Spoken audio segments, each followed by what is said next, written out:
En tant que femme qui s'est longtemps cherchée avant de se trouver, ben, j'ai eu aussi ces sentiments-là. Quelquefois, je me posais des questions sur ma vie, sur mon travail. Est-ce que c'était pas un tremplin? Est-ce que c'était vraiment, est-ce que je m'étais vraiment trouvée?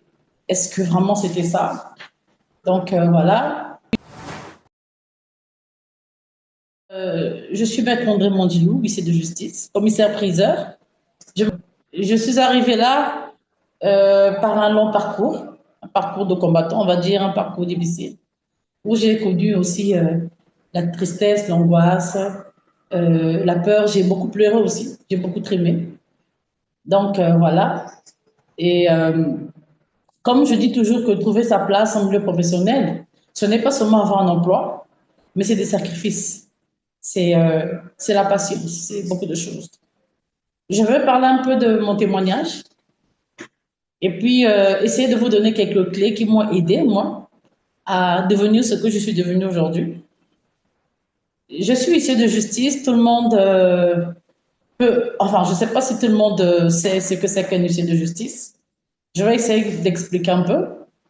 Euh, un huissier de justice, c'est un agent d'exécution, voilà, qui est chargé d'exécuter les décisions de justice. Et donc, justement, déjà, historiquement, c'est une profession, on va dire, entre guillemets, hein, c'est une profession d'homme où il y a la majorité, enfin, la majorité, ce sont des hommes hein, qui exercent cette profession. Et déjà que dans notre profession, dans notre corporation, je prends un exemple. Si nous sommes 30, 300 huissiers au Congo, il y a peut-être 30 femmes seulement qui exercent ce métier. 30, uniquement 30. Et donc, je fais partie de ces 30 femmes. On est une poignée de femmes. Une poignée seulement. Vous voyez que ça ne représente rien en fait sur le nombre d'hommes qu'il y a en fait dans cette corporation-là. Donc, on n'est pas nombreux. En fait, c'est une profession qui n'est pas très accessible aux femmes en fait. C'est une profession qui n'est pas accessible aux femmes. Euh, j'ai dû forcer la main avec les années. J'ai fait 8 ans de stage. Donc, je veux faire court. J'ai fait 8 ans, près de 9 ans de stage. Et en 9 ans de stage, il s'est passé beaucoup de choses. Donc, j'ai été patiente. J'ai attendu longtemps. J'ai désespéré. J'ai aussi longtemps pleuré. Donc, il fallait se trouver dans cette même profession-là, s'affirmer pour que je sois nommée ici de justice. Et donc, moi, au début, quand j'ai commencé enfin, quand j'ai intégré cette profession, on va dire, il y avait déjà des hommes qui me disaient que je n'étais pas capable de travailler ou d'accomplir la tâche d'huissier de justice.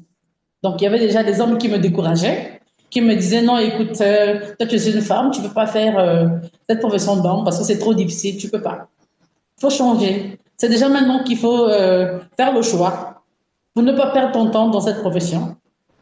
Et donc, quand j'arrive dans la corporation, à cette époque, c'était en 2015, il y avait ce qu'on appelle, on avait bloqué le système en fait. Donc, la Chambre ne voulait plus qu'il y ait d'autres nominations des sujets de justice parce qu'il y avait des désordres, il y avait beaucoup de choses. Bref, donc j'intègre la profession au moment où la profession est fermée en fait. C'est fermé. Pas de nomination, rien du tout. Donc j'arrive dans un cabinet où il y avait déjà 2 stagiaires, alors que dans nos textes en fait, un cabinet ne peut pas avoir 2 stagiaires. C'était pas possible. Mais moi, j'arrive dans un cabinet où il y avait 2 stagiaires. Il y avait un stagiaire qui était en attente de nomination, et puis il y avait un autre stagiaire qui ne connaissait même pas son statut. Il connaissait même pas sa situation. En fait, il savait pas la suite de sa situation, l'issue de sa situation, parce que c'était une femme, elle était aussi en attente. Donc voilà, elle ne connaissait pas sa situation, qu'est-ce qu'elle allait devenir dans cette corporation, dans cette corporation, elle-même, elle ne le savait pas. Donc j'arrive justement dans un cabinet où il y a déjà 2 personnes qui sont en attente. Et on me fait savoir, écoute, toi tu viens, mais sache-le il y a pas d'espoir pour toi, parce qu'il n'y a pas de place pour toi ici. Déjà, moi, si j'attends, J'ai attendu beaucoup d'années. Et donc, toi, c'est pas sûr que les jours, tu puisses connaître des beaux jours dans cette corporation-là. C'est pas possible. Donc, c'est déjà maintenant que tu as le temps de changer. Et donc, moi, je me suis dit, bon, pourquoi je dois changer? Je veux rester là, je veux persévérer, je veux attendre. Et 2 ans après, celui qui est en attente, il est parti. Il a pu être nommé, il a prêté serment. Et donc, c'était la fille qui était restée avec moi. Elle aussi lui a fait grâce. Il y a une porte qui lui avait été ouverte pour la magistrature. Donc, elle était partie pour la magistrature. Voilà. Et je suis restée avec mon maître de stage. Mais pendant cette période d'attente-là, j'ai dû m'imposer dans le travail. Je n'avais presque pas de per diem, en fait. On va dire, je n'avais presque pas de salaire. Hein, parce qu'on me payait peut-être moins de 100 000. Mais parfois, je ne recevais même pas ça. Donc, j'étais là. Et j'avais aussi un maître de stage malade, très malade. Et du coup, il fallait travailler doublement, il fallait travailler vraiment plus pour s'affirmer, pour que la chambre au moins m'accepte et puis valide mon dossier. C'était pas facile.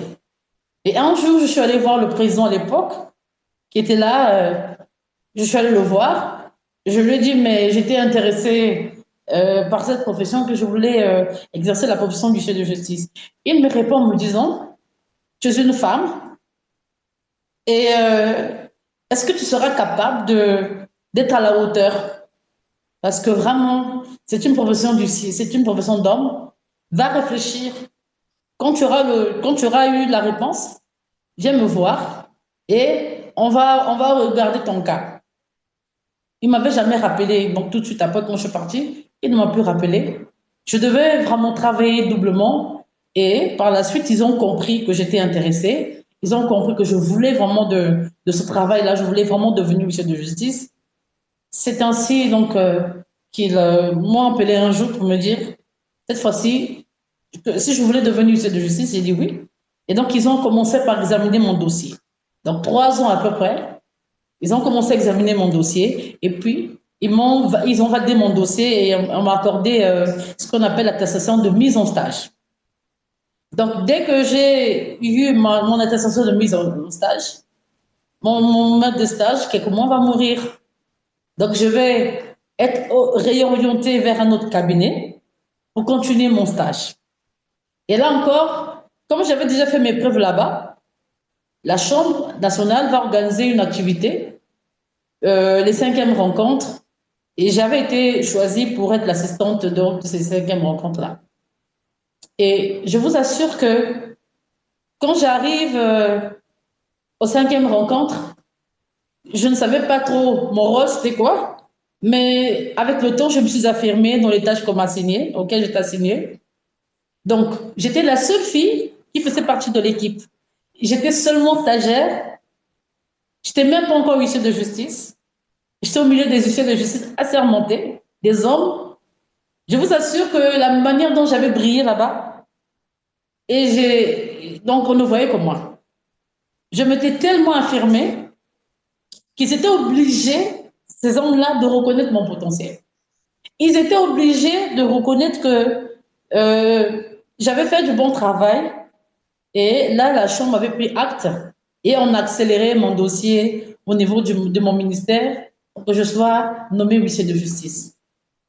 Vous imaginez-vous déjà le parcours que j'ai eu à faire, donc ça m'a pris quasiment 8 ans. Non, je veux dire 9 ans presque, 8 ans et demi. Plusieurs personnes pendant ce parcours m'ont découragée pour me dire d'abandonner, pour me dire de laisser tomber, c'était une perte de temps. Déjà, mon père, par son âme, il ne croyait presque plus en cette profession parce qu'il se disait que je perdais mon temps. Pour lui, il se disait que non, il faut chercher autre chose.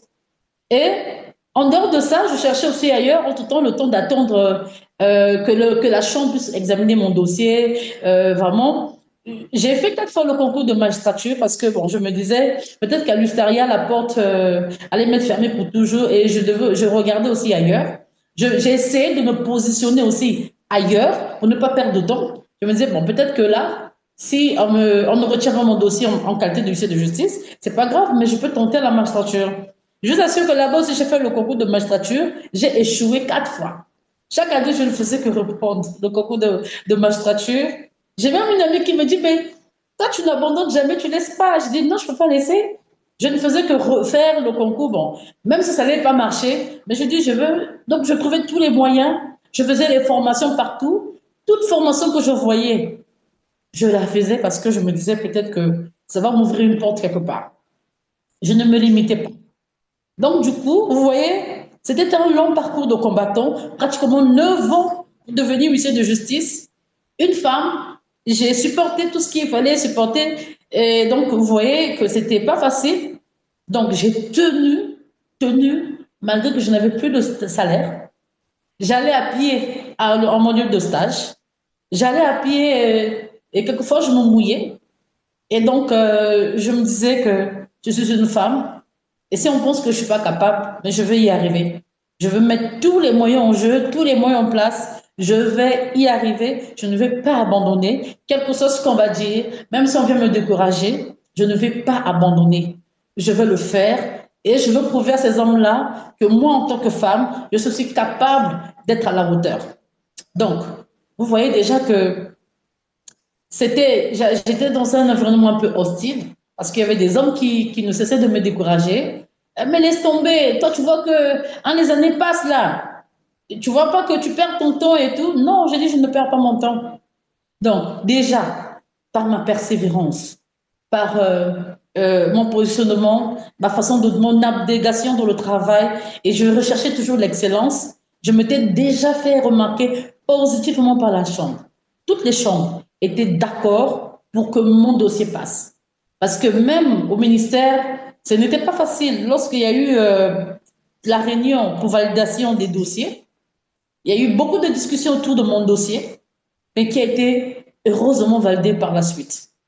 Il y a eu de bons témoignages pour moi parce que lorsque le ministère faisait des enquêtes pour savoir si on devait me nommer ou pas, toutes les personnes qu'ils avaient interrogées leur disaient toujours de bonnes choses de ma part, leur disaient que j'aimais le travail, leur disaient que j'avais une bonne moralité, leur disaient que je suis une femme, mais quand je me levais, j'étais comme un homme, donc c'est-à-dire que j'étais à la hauteur. Et donc, le ministère avait déjà des échos sur moi. Le ministère connaissait déjà mon parcours parce qu'il faisait des sondages, il faisait des enquêtes. Et du coup, donc mon dossier a été validé. Donc, j'ai été formée. Nous sommes, après, je me suis préparée pour la prestation de serment. Et aujourd'hui, j'ai tenu à faire cette émission dans mon bureau. Là, en ce moment, je vous parle. Ça fait 3 ans déjà, bientôt 4 ans, que j'ai prêté serment. J'ai ouvert mon étude. Je suis chef d'entreprise, on va dire pratiquement 9 ans après. Je suis huissier de justice, commissaire-priseur. Je suis dans mon cabinet, dans mon étude, pendant que je suis en train de faire cette communication. Je la fais dans mon cabinet. Voilà.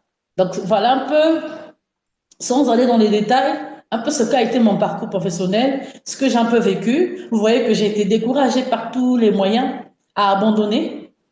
Donc, j'ai mis en avant la résilience. Je me suis dit, malgré tout, même si je n'ai pas de salaire, même si je n'ai rien, mais je veux faire le service. Donc, j'ai mis le service en avant. J'ai dit, je veux servir dans l'étude de mon maître, même si on ne me paye pas, même si je n'ai pas de salaire, même si je n'ai rien, je ne vais pas abandonner. Je veux continuer à servir ce maître de stage avec abnégation, avec excellence. Que ce soit mon cabinet ou pas, je m'occupais de l'étude de mon maître de stage comme si c'était le mien. Je faisais le travail avec excellence. Quand un travail, au fond de moi, j'estimais que ce n'était pas bien fait, j'étais dans l'obligation de le refaire afin qu'il soit excellent. Et j'avais toujours un bon retour de la part de mon maître de stage. Si bien que même lorsque je me suis séparée de lui, je suis venue m'installer, il était triste parce qu'il voulait que je continue à rester avec lui. Pourquoi? Parce que justement, je suis une femme, mais j'ai réussi à m'imposer.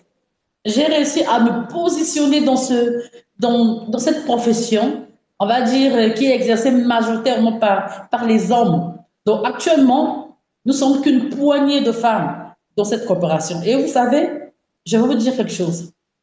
Lorsque vous avez une femme Michel Deschamps en face de vous, c'est difficile de la corrompre. En tout cas, c'est difficile de la corrompre et les femmes sont même parfois mieux appréciées que les hommes dans notre profession. Je vais vous raconter une anecdote. J'avais un confrère qui travaillait dans un dossier, qui avait travaillé dans un dossier pour le compte d'une entreprise. Il a travaillé, c'est vrai, mais la société n'était pas satisfaite. Et lorsque moi, j'ai été en contact avec, j'étais mise en contact justement avec cette société, au départ, ils n'étaient pas très confiants parce qu'ils se disaient que je suis une femme, que je suis encore jeune, est-ce que j'ai eu l'expérience? Bah, ils hésitaient un peu. Mais le premier contact avec le avec le DG de cette entreprise avait suffi à le mettre d'accord. Tout de suite, il a dit à son personnel, je veux que vous la gardiez, je veux travailler elle. Désormais, c'est avec elle qu'on va travailler. Et donc, quand je me suis mise au travail, vous savez, cette société aujourd'hui ne me lâche plus. Et pourtant, il y a eu un homme qui a travaillé, il y a eu des hommes qui ont travaillé dans ce dossier-là. Mais dès lors que je me suis mise au travail, je vous assure que la société ne veut plus me lâcher aujourd'hui. Ils disent, non, maître, nous, on te garde.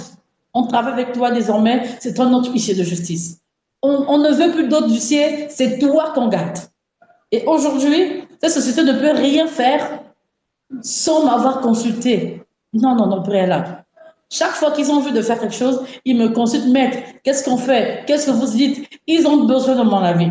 Pourquoi? Parce que j'ai su m'affirmer et même, il y a des impacts. Parce que, tu vois, vous voyez un peu, il y a des impacts parce que une femme, lorsqu'elle est sérieuse dans le travail, elle va rechercher l'excellence. Et cette excellence-là va faire qu'elle trouve une place dans son milieu professionnel. Ça peut être, comme Christine l'a rappelé, ça peut être que tu es chef d'entreprise, ça peut être tu es, je sais pas, tu es dans une société, tu es dans une administration, ça dépend. Mais ce qui est important, peu importe là où tu exerces, peu importe ce que tu fais, peu importe là où tu es, peu importe le travail que tu fais, le plus important, c'est de le faire avec excellence. On peut tout te reprocher, mais ne permet pas qu'on te reproche d'avoir mal fait ton travail, non. Donc, c'est un peu comme je disais tout à l'heure d'entrée de jeu, trouver sa place en milieu professionnel, ce n'est pas seulement avoir un emploi, mais c'est avant tout prendre conscience de son potentiel. Donc là, rapidement, je vais essayer de vous donner quelques clés qui m'ont aidé moi parce que on se lève pas un matin et faire 9 ans et s'affirmer, trouver sa place dans ce milieu professionnel qu'est l'Ustaria. Ce n'est pas évident sans avoir mis des stratégies en place, sans avoir mis vraiment, sans avoir été discipliné. Donc, j'étais en train de dire tout à l'heure, prendre conscience de son potentiel, c'est-à-dire croire en ses capacités et avoir une vision claire de ce que l'on veut accomplir dans la vie. C'est-à-dire que, en tant que femme, nous avons du potentiel. La femme a du potentiel. Dieu t'a créée femme avec beaucoup de potentiel.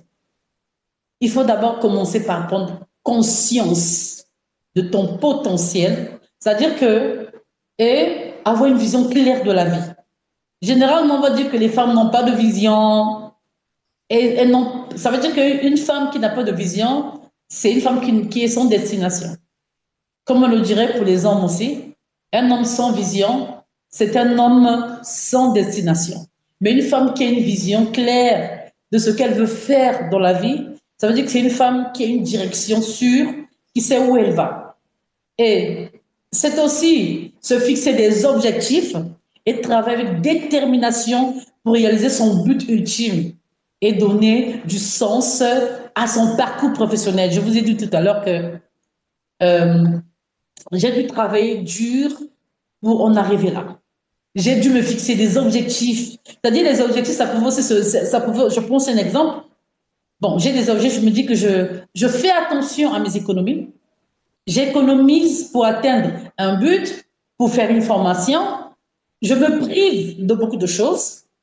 Des amis se sont moqués de moi parce que je ne m'habillais pas comme elle le souhaitait. Je faisais maîtresse au lieu d'aller mettre mon argent, claquer mes sous dans une perruque qui va me coûter 300 000. Mais parce que j'avais des objectifs, que je faisais attention à mes économies. Je faisais mes économies. Donc, j'épargnais pour atteindre mes objectifs. Donc, je n'utilisais pas mon argent comme je le voulais. Aussi, je vais dire un truc, j'entreprenais, j'avais une petite activité que j'avais mise en place. Maman, elle est là. Je vendais les gâteaux. Je faisais des gâteaux que je vendais à 100 francs. Je faisais des jus de bissap, de gingembre. Tout ça parce que j'avais des objectifs à atteindre. Donc, je ne me limitais pas. Et s'affirmer au milieu professionnel signifie être capable de se positionner avec confiance dans son travail comme dans la société. Tout à l'heure, on a suivi Christine qui disait que elle se réorientait, elle se positionnait. Justement, c'est ça. C'est-à-dire que s'affirmer, c'est être capable de se positionner. Mais c'est quoi se positionner? Se positionner, ce n'est pas, ça veut dire ne pas seulement me contenter de mon poste de secrétaire. C'est-à-dire que je suis quelque part, j'ai été engagée en qualité de secrétaire, mais je veux me limiter là. Je veux seulement être secrétaire. Non. Se positionner signifie, c'est-à-dire viser loin, viser d'autres fonctions dans la société, viser aussi, pourquoi pas rêver même être directrice ou bien à un autre poste de responsabilité, mais ne pas se limiter à se contenter de son poste, par exemple, de secrétaire ou, je sais pas, que sais-je. Donc, c'est rêver grand, chercher à aller plus loin que ça, chercher à se lever, voilà, mais c'est aussi être proactive, apporter des solutions, faire preuve d'initiative et démontrer par ses compétences la valeur que l'on apporte. Vous êtes dans une société, il faut participer aux réunions, parce qu'il y a des femmes qui n'aiment pas participer aux réunions. Participer aux réunions et s'affirmer lors des réunions, c'est-à-dire donner des idées, donner de nouvelles idées, voilà, apporter des solutions que même les hommes ne pourraient peut-être pas apporter, mais vous, la femme, vous avez la capacité d'apporter des solutions là où il y a des problèmes, en fait. Voilà. Et s'affirmer, c'est aussi savoir faire face aux obstacles à ça, faire face aux obstacles, persévérer dans les moments difficiles, mais également avoir le courage de prendre des décisions importantes. Je l'ai dit tout à l'heure, que que dans mon parcours, j'ai eu à rencontrer beaucoup d'obstacles. J'ai été découragée, beaucoup découragée, beaucoup découragée. J'étais même sur le point d'abandonner à un moment donné, mais le Seigneur me disait toujours non, tu ne peux pas abandonner. Supporte, tu vas y arriver, tu es presque arrivé. Supporte. Donc, savoir faire face aux obstacles, mais j'aimerais aussi dire quelque chose. Euh, Parfois, cela peut signifier quitter un environnement qui ne permet pas de s'épanouir afin de rechercher de meilleures opportunités. Vous êtes une femme, vous êtes dans un environnement hostile qui ne valorise pas votre potentiel, où on vous rabaisse, on ne reconnaît pas la valeur ajoutée, on ne reconnaît pas votre potentiel, on ne reconnaît pas vos efforts. Démissionner, c'est aussi une possibilité, c'est aussi un choix, c'est aussi une façon de s'affirmer. Parce que lorsque vous êtes dans un environnement qui ne vous valorise pas, où vous rencontrez beaucoup d'obstacles en face, vous n'avez pas, on ne vous respecte pas, le mieux, c'est aussi d'aller ailleurs, de chercher ailleurs, parce que l'environnement dans lequel vous vous retrouvez, justement, ne vous permet pas de vous affirmer. Donc, le mieux, c'est aussi d'abandonner. Qu'est-ce que j'entends par abandonner? C'est de démissionner tout simplement. Démissionner pour aller chercher mieux, là où on va vous valoriser, là où on va respecter votre potentiel, là où on va vous respecter et on va vous accorder la place que vous méritez en fait. Là où on va vous accorder la place que vous méritez. C'était aussi cela. Une femme qui souhaite se trouver en fait, s'affirmer doit aussi rechercher l'excellence, comme je le disais tout à l'heure. L'excellence, c'est quelque chose parce que nous, les femmes, nous avons quelquefois des habitudes, j'en ai déjà vu, des femmes qui font le travail avec négligence. Non. Ce n'est pas parce que l'on est une femme qu'on va se permettre de faire un travail avec négligence. Soit, il y a des femmes, je vais vous expliquer quelque chose. Vous savez, dans le bureau, en fait, je vous ai dit tout à l'heure que après, j'avais changé de cabinet lorsque mon premier maître de stage était décédé. De le cabinet où j'avais été réorientée, c'est-à-dire pour poursuivre mon stage, là-bas, je n'étais pas seule, il y avait aussi d'autres filles qui étaient là, d'autres jeunes filles comme moi. Mais je vous assure que moi, mon maître de stage me préférait. Pourquoi? Parce que j'étais toujours là, je respectais l'heure de la pause et j'aimais faire le travail avec excellence. Pendant qu'il y a d'autres qui étaient là avec moi, qui même lorsque le travail n'était pas fini, se permettaient de rentrer, de se permettaient de faire le travail avec négligence. Et vous voyez que ça aussi, c'est un positionnement, c'est une forme de positionnement. C'est une façon de s'affirmer en même temps parce que lorsque vous faites le travail avec excellence, on vous remarque et positivement. Et donc ça, c'est l'une autre clé aussi que je donne ici, l'excellence dans le travail. Ne vous dites pas que parce que vous êtes une femme, que vous avez le droit de bâcler un travail, non. Et cela passe aussi par l'organisation. Donc, une autre clé aussi que je mettais en avant pour en arriver où je suis, c'est l'organisation, la discipline et une bonne gestion de son temps. Waouh! Surtout ça, ça m'a beaucoup aidé. L'organisation, la discipline et une bonne gestion de mon temps parce que euh, quand on veut se positionner, il faut savoir s'organiser. Organiser son temps, ça veut dire quoi? Ça veut dire que tu dois savoir comment associer ta vie professionnelle de ta vie personnelle. Et si tu n'as pas une bonne organisation de ta vie même, tu ne pourras rien faire. Tu vas être surprise parce que le temps va passer et le temps ne le rattrape pas. Et dans la journée, nous n'avons que 24 heures. Que 24 heures. Et en 24 heures, si tu n'as pas bien géré ton temps, tu vas être surpris de constater que tu n'as rien fait de ta vie. Donc, 24 heures, ça passe très vite. Donc, avoir une bonne gestion du temps, discipliné, je disais, une bonne gestion de son temps, ça veut dire quoi? Ça veut dire qu'organiser sa journée, équilibrer ses responsabilités et maintenir une vision claire de ses objectifs sont des éléments essentiels. C'est-à-dire que quand vous avez équilibré votre journée, c'est-à-dire que vous savez, lorsque vous vous réveillez, qu'est-ce que vous faites? Vous commencez par la prière. Moi, généralement, quand je me réveille, je commence par la prière. Et ça, c'est l'un des secrets qui m'a permis d'aller très loin.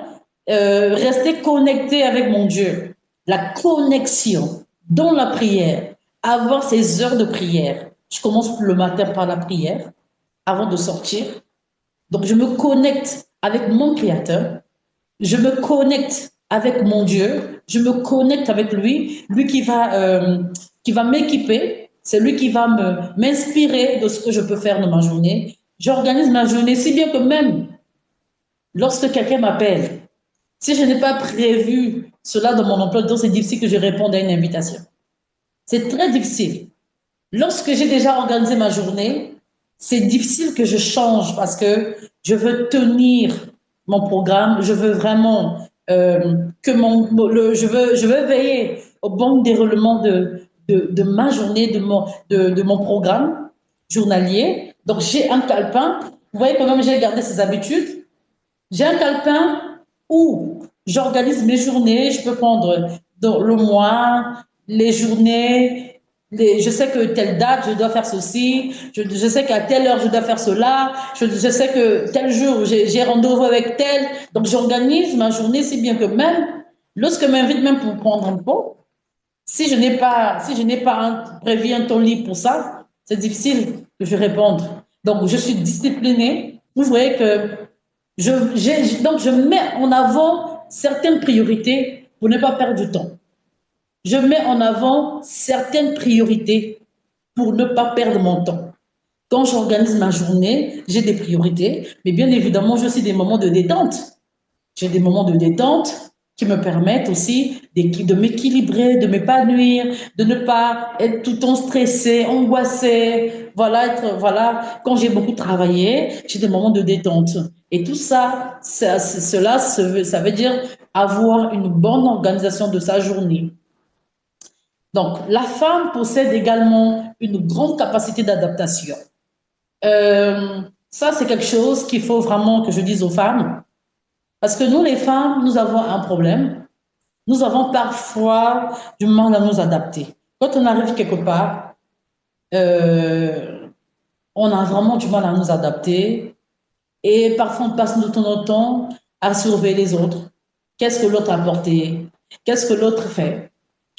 Donc, et après, c'est des querelles, parfois au milieu professionnel, quand on ne s'adapte pas, parce que il faut d'abord comprendre le milieu dans lequel je suis. Est-ce que c'est un milieu où c'est un milieu qui est hostile ou propice à mon épanouissement? Comment je peux m'adapter? Il faut regarder, évaluer même les faiblesses de chacun, de tout un chacun. Est-ce que je peux m'adapter? Cela aussi se passe par des formations continues. La formation continue, quand je me rends compte que il y a beaucoup, je suis beaucoup challengée, je continue à faire des formations pour ne pas me limiter dans ce que je fais. Je suis secrétaire, j'ai une formation en secrétariat, c'est vrai, mais je veux aussi faire une autre formation en ressources humaines, pourquoi pas.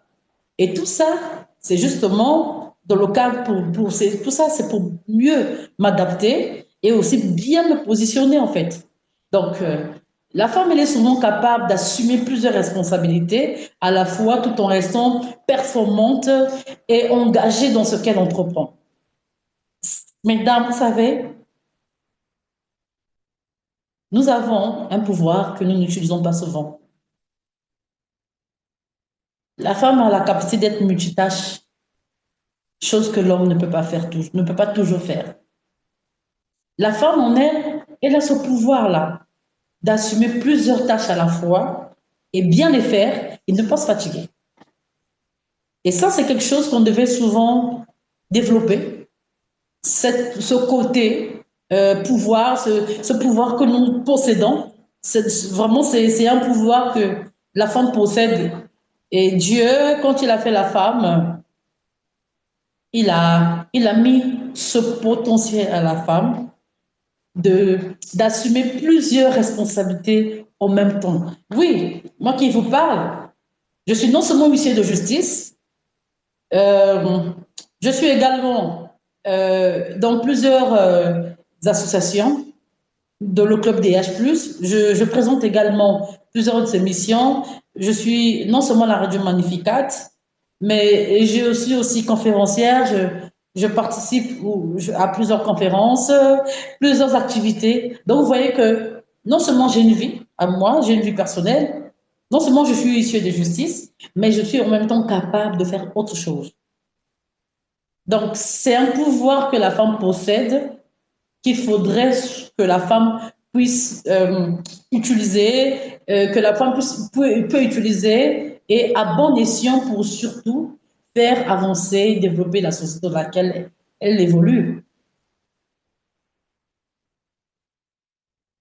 Donc, mais pour avancer sereinement, il faut dire que dans sa vie pour avancer sereinement dans sa vie professionnelle, il est aussi important d'avoir des projets, une vision à long terme et un environnement qui soutient cette ambition.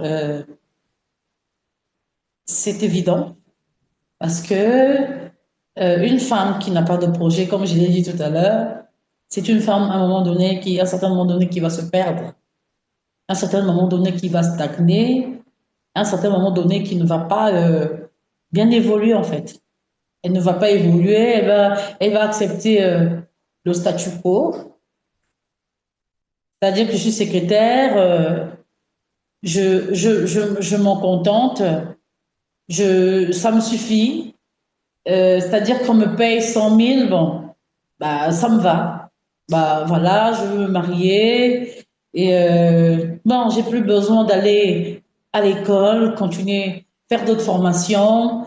Bon, c'est suffisant, quoi. Secrétaire, ça me va, voilà. Mais alors qu'on a la possibilité de faire mieux que ça, alors qu'on a la possibilité de peaufiner ses projets et de s'imposer, voilà, même de créer sa propre structure, pourquoi pas, voilà, d'entreprendre. C'est-à-dire la femme a la possibilité de faire plusieurs choses, ne pas se limiter, parce que la femme, souvent, elle se limite en milieu professionnel, elle n'arrive pas à s'affirmer, elle a peur de s'affirmer.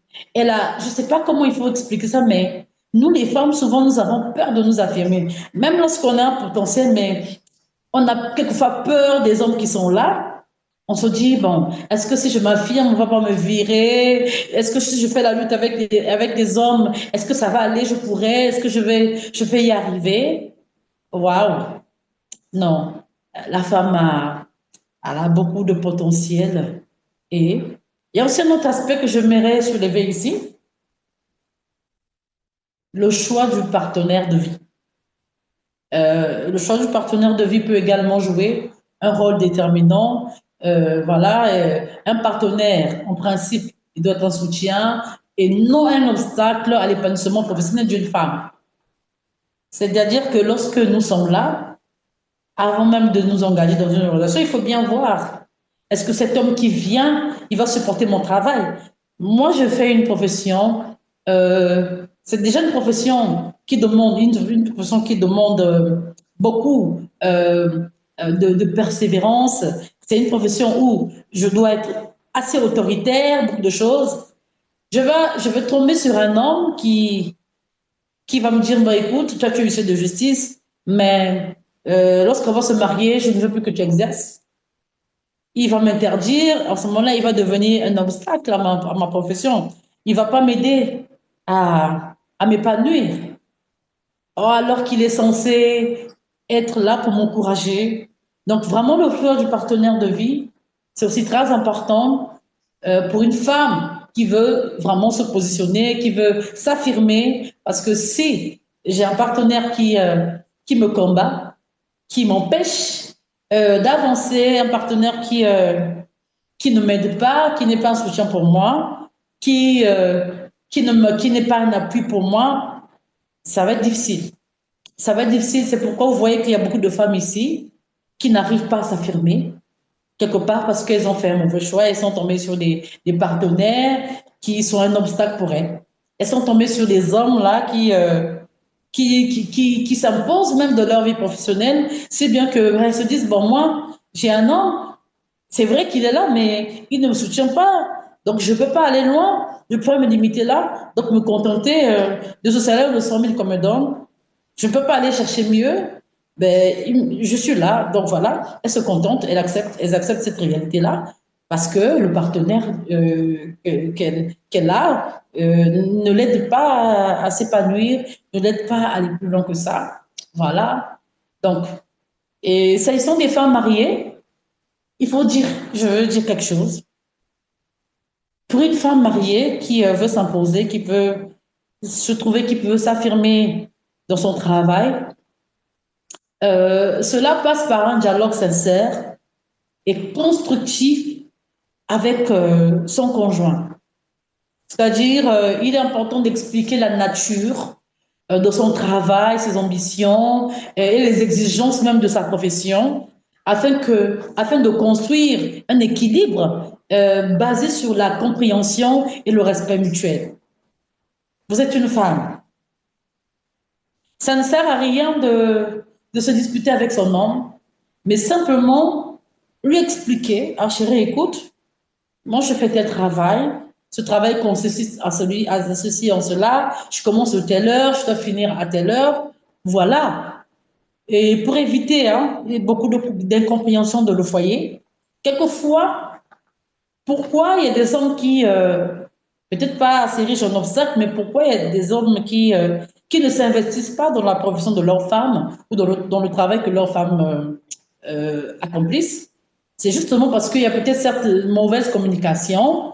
Et il y a peut-être, la femme peut-être veut essayer de, qu'est-ce que je veux dire, qui essaie un peu de rivaliser avec son mari dans la maison. On n'a pas bien expliqué à son partenaire en quoi consiste le travail. on n'a pas expliqué à notre partenaire la vision claire de ce qu'on veut faire. Parce que, imaginez-vous, si je suis une femme et je suis mariée et je suis affectée, par exemple, je prends un exemple, hein, je suis affectée en Chine, je dois réfléchir aussi parce qu'il y a beaucoup d'enjeux. Est-ce que c'est vrai que je veux me positionner, mais est-ce que c'est favorable à mon foyer? Est-ce que j'en ai parlé à mon partenaire? Est-ce que voilà, il y a toutes ces questions qu'il faut se poser. Donc, un dialogue, il faut avoir un dialogue avec son partenaire qui permette à celui-ci de comprendre mieux notre travail, les enjeux de notre travail, qui peut-être l'emmènera à s'investir, l'emmènera à nous épauler. Vous savez, tout à l'heure, avant que je vienne, j'ai eu une discussion avec un ami et je lui ai posé la question de savoir, dis-moi un peu, toi, tu as une femme qui travaille, qu'est-ce que tu fais pour l'aider? Qu'est-ce que tu fais pour l'aider à s'épanouir, voilà, pour l'aider à se positionner? Il me répond me disant, il faut d'abord qu'elle m'explique bien ce qu'elle fait, qu'on ait un dialogue sincère et pour que je puisse porter ce projet-là. Et aussi, il faut que ce soit une femme qui ait des ambitions, qui ait des rêves, des objectifs. Parce que c'est bien. Parce que nous, les hommes aussi, quelquefois, nous aimons avoir des femmes qui ont des objectifs clairs de vie. Pas parce que je l'aurais épousée, non, non, parce qu'elle le travail que je suis obligée de m'investir, non. Mais moi aussi, l'homme, je veux m'investir parce que euh, elle a des buts, elle a des objectifs. Et moi, si je me rends compte que ces objectifs sont assez intéressants pour nous, moi, je vais m'investir. Donc, vous voyez, c'est un exemple. Donc, quelquefois, nous, les femmes, nous communiquons mal aussi à nos partenaires.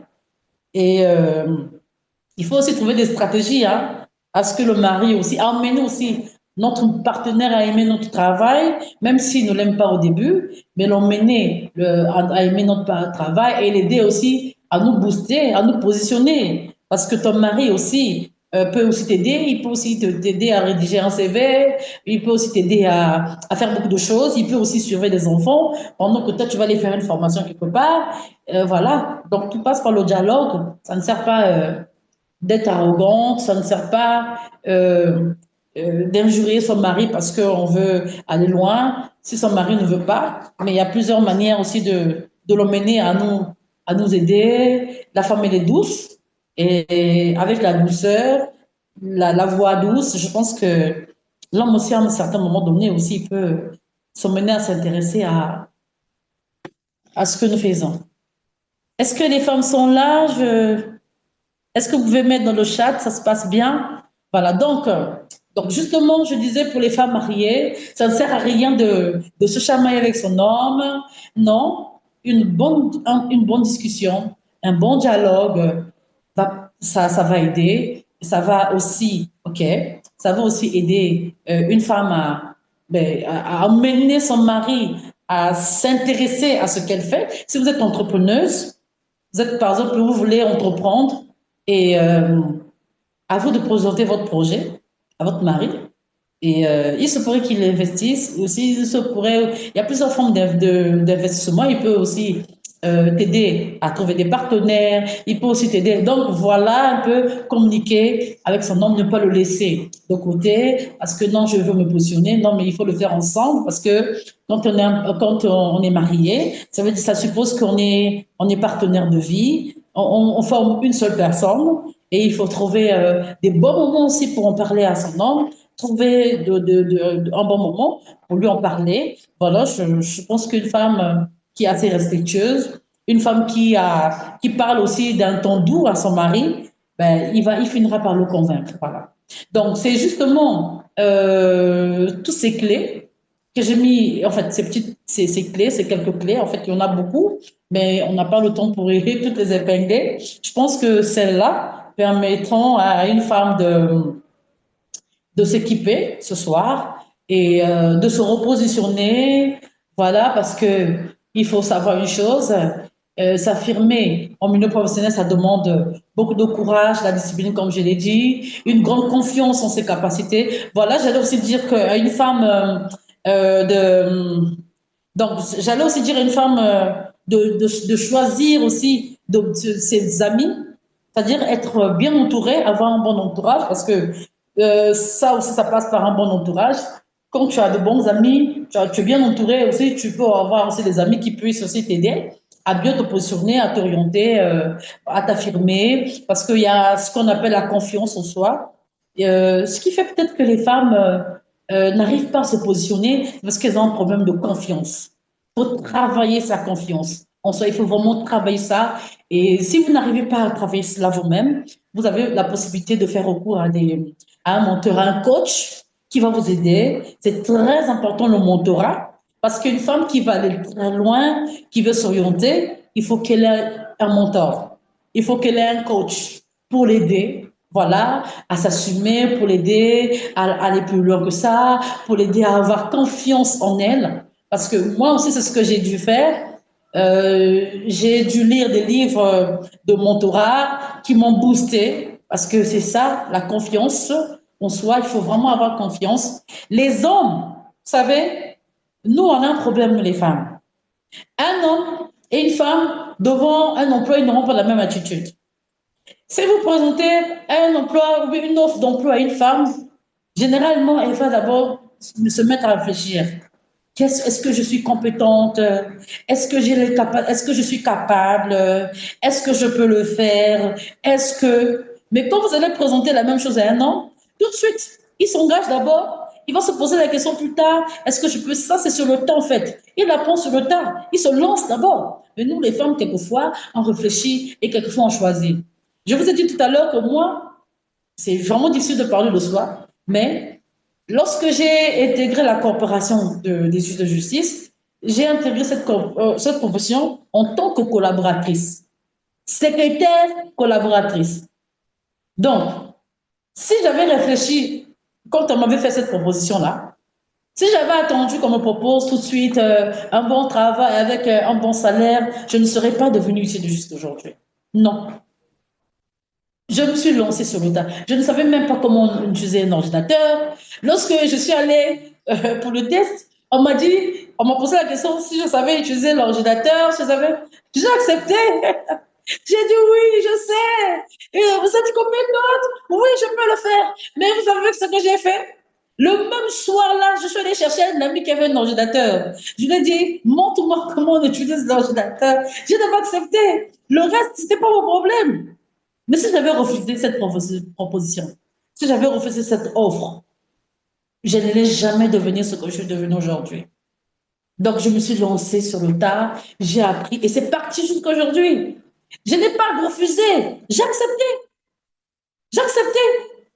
Et vous savez ce que je faisais? Quand j'arrivais à l'étude, je nettoyais l'étude en même temps. Donc, je n'étais pas seulement secrétaire, je n'étais pas seulement collaboratrice, mais je nettoyais en même temps l'étude. Je nettoyais, je faisais la serpillère. Je faisais la serpillère. C'est ce que je ne vous ai pas dit. Je nettoyais le bureau de mon patron. Je faisais le ménage dans le bureau. Je faisais le ménage.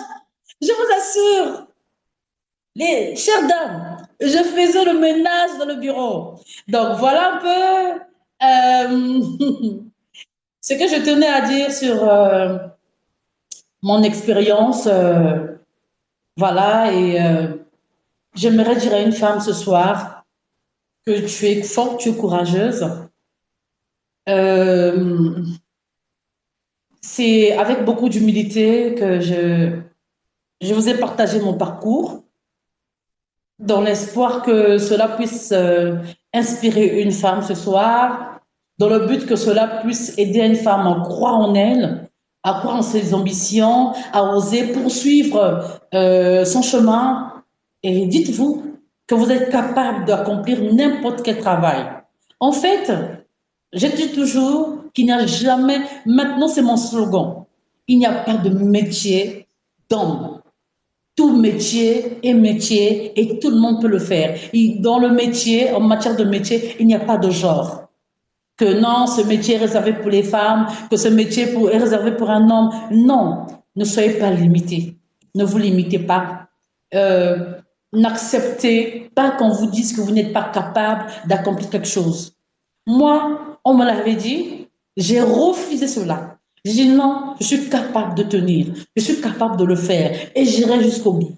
Et je l'ai fait. Si j'ai pu le faire, une femme peut aussi faire plus que ça ce soir. Une femme peut accomplir de grandes choses. Nous avons des femmes ministres, nous avons des femmes qui occupent des postes de responsabilité, nous avons des femmes présidentes de la République. Ce n'est pas la magie, ce n'est que le fruit de travail. Et en RDC en ce moment, nous avons une femme Premier ministre, c'est déjà une belle avancée. Et demain, nous aurons une femme peut-être présidente de la République. Pourquoi pas? Et donc aujourd'hui, je n'ai pas cessé de rêver. Je suis huissier de justice, c'est vrai, j'ai beaucoup de choses, mais je n'ai pas arrêté de rêver. Je ne cesse pas de me former. Je continue à me former. Je continue d'apprendre tous les jours. Je continue à me repositionner dans ma profession. Je me dis, je dois être meilleure dans tel domaine, dans tel autre domaine. Je dois encore faire des formations. Je ne cesse pas d'apprendre. Je n'ai pas cessé de rêver. Et pourquoi pas un jour devenir ministre et pourquoi pas président de la République. Donc, je n'aurais pas peur de devenir, d'assumer des responsabilités, d'assumer, d'assurer le ministère un jour, ministère Premier ministre, ou être ministre de la femme, pourquoi pas. Je ne vais pas refuser, je vais aller, je vais oser, je vais le faire et je veux montrer au monde que la femme est bénie de Dieu. La femme, elle est une aide, mais elle n'est pas une aide parce que elle est faible. Mais la femme, c'est une aide parce qu'elle est forte, parce qu'elle est remplie de potentiel, elle est remplie de talent, elle est très forte, qu'elle peut, si une femme peut enfanter un enfant, elle va enfanter un projet, elle va le multiplier et l'emmener jusqu'à des dimensions, des hautes dimensions, et que le monde aussi va voir que les femmes ont du potentiel, elles sont fortes, elles sont capables. Donc, ne vous limitez pas. Tu n'as pas de travail aujourd'hui. J'ai entendu certains d'entre vous dire que je n'ai pas d'emploi pour le moment. Ce n'est pas le moment d'arrêter. Il faut se former, il faut se repositionner, il faut se remettre en question. Et quand vous allez aller à l'enquête vers le travail pour chercher le travail, je vous assure que votre CV, et on va le prendre et on va vous retenir. Et c'est avec beaucoup de succès qu'on va vous appeler pour vous dire, Madame, votre CV a été retenu et voilà, vous commencez tel jour. Soyez positive quand vous déposez votre CV quelque part, soyez positive. Et j'ai une autre clé, la prière. Je prie toujours. J'ai des ambitions, mais que je présente toujours à la table de mon Dieu et qui m'inspire, qui me oriente, qui me donne la force. Parce que vous-même, à un certain moment donné, vous allez vous épuiser. Si vous n'allez pas chercher cette force à la croix, vous n'allez pas chercher cette force dans la parole de Dieu, vous allez vous essouffler à un certain moment donné. Donc, connectez-vous au Seigneur. Restez connectés à Dieu parce que Dieu vous aime et que vous êtes capables d'accomplir de grandes choses. Et voilà, ne vous écartez pas de la voix de Dieu parce que en tant qu'enfant de Dieu, en tant que fille de Dieu, nous sommes des princesses du royaume de notre Père et que le Père nous a dotés de beaucoup de capacités, de beaucoup de compétences. Ne vous cachez plus, faites valoir votre potentiel, prenez conscience que vous avez du potentiel, que vous pouvez faire plus que ça, et n'acceptez personne vous dire que vous n'êtes pas capable. Dites non à cela et dites que vous êtes capable et allez plus loin que ça. Merci beaucoup. Et voilà, me voilà à la fin de mon propos. J'espère que une femme a été édifiée ce soir.